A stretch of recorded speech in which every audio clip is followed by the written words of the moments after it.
इस मार्के के मसाइल हैं इन लोगों के आबादी के ना इधर पानी के मसाइल हैं इन्होंने निकासी कौन आई अस एसी साहब को मिन्नत की थी कि आओ सारे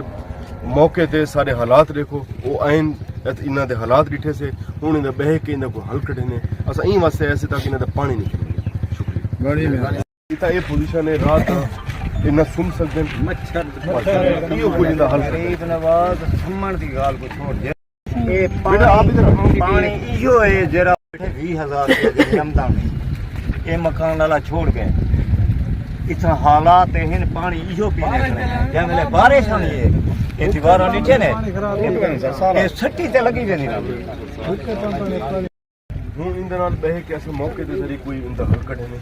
वल बह के ये कुछ सलाह बनने क्या जेड़ा है हुन इन इस टाइम निकासी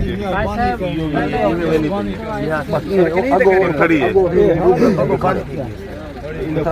ये और जिवेले तुसा ए वाला रोड बनवाया कलमा चौक वाला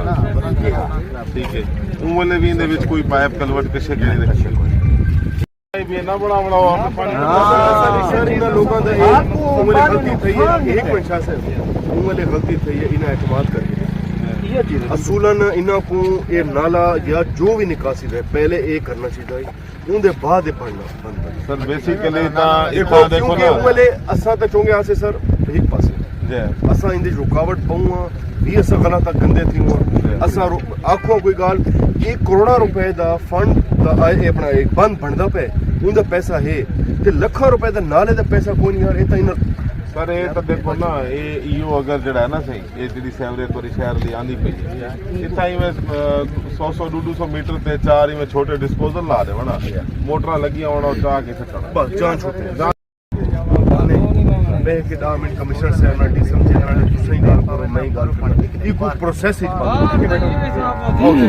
ये देखो ना